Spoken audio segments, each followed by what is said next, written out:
Hello everyone, welcome to my channel again.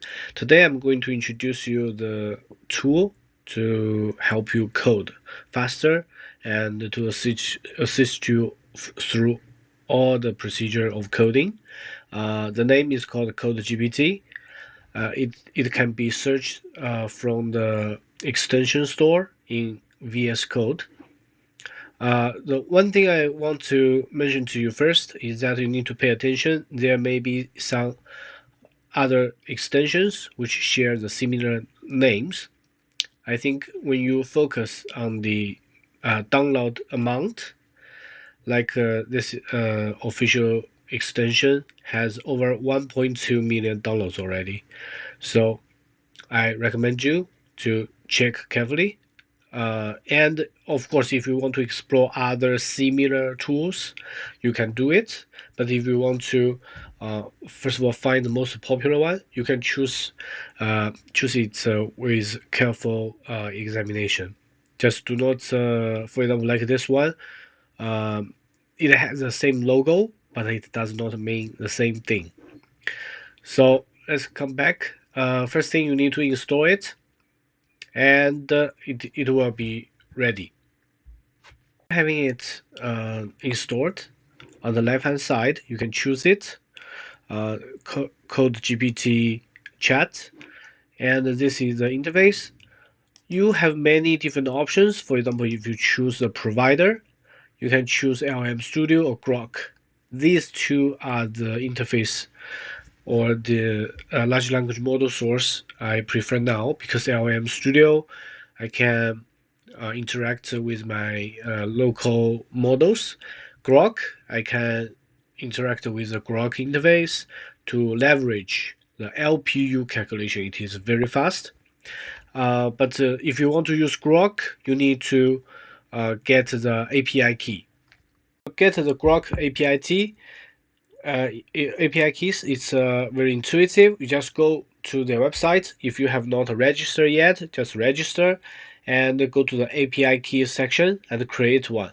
So copy it, and you will going to use it in the VS Code environment by linking to the GPT code. We are back because I already have both the Groq and also the LM Studio both set up. So I'm going to show you how they work in practice. Let's just test with a very simple code generation and see if it goes well.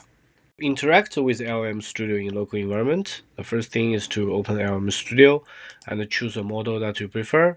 For example, for me, now I choose a Meta Llama 3 Instruct. And after a while, it will load the model. Yeah. And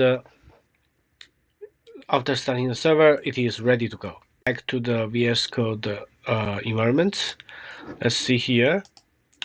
We choose LM Studio, and let's try.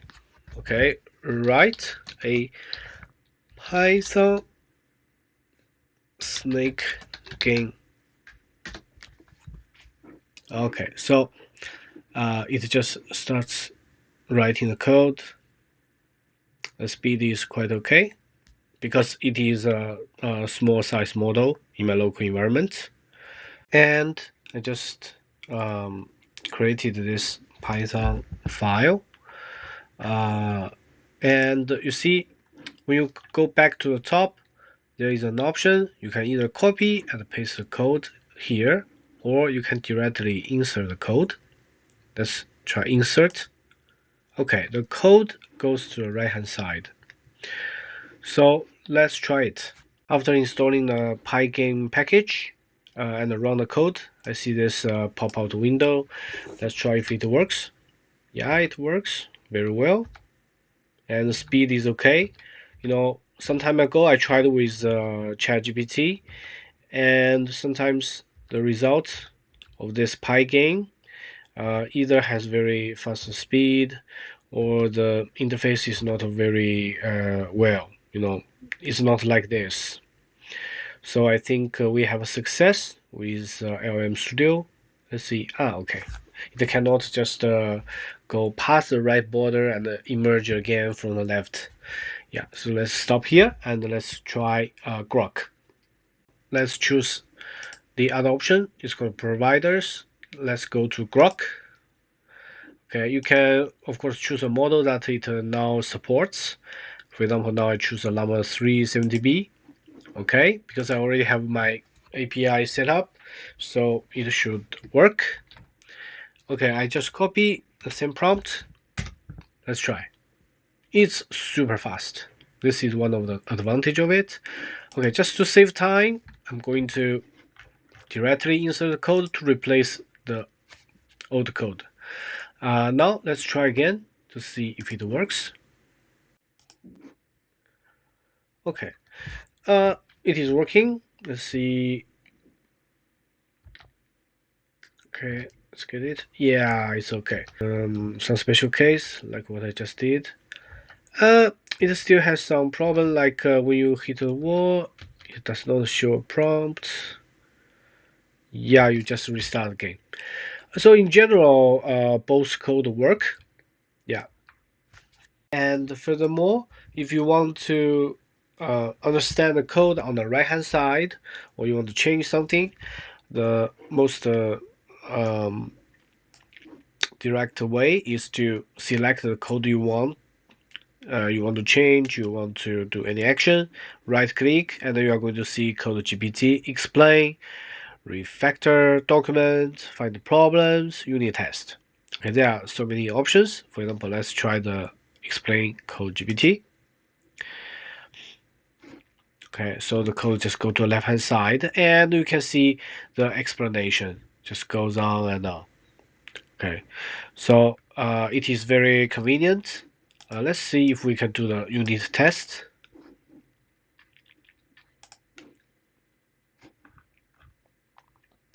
Okay, so yeah, it's working, and it shows unit test for state gain initialization, test case 1, test case 2, and so on. Okay, so I rarely do this unit test, but I think it just provides you more flexibility to test the different part of the code. Okay, so just feel free to try any of the function, and wish you find this useful. Just remember you have it on the left hand side, and it can interact with your code interface on the right hand side. And pay attention if you want to use like the interface like Groq or OpenAI. You need to have the API key, and of course you can also choose Ollama or LM Studio. There are so many other options. Yeah, just find the one that suits you best. Uh, my personal suggestion is to uh, have a paid service like the paid GPT API, and a free local version like Ollama or Studio. Because it just provides you with more flexibility, and when sometimes like I met some of the problem before, if you meet a repetitive situation where the large language model cannot help you with the coding, uh, changing different models sometimes may help. Yeah, this is just my suggestion. I wish you find this video useful. If you have any doubt, any question, any issue, anything you want to ask, you want me to explore in the future, feel free to let me know. So until next time, have a nice day and happy coding. Bye bye.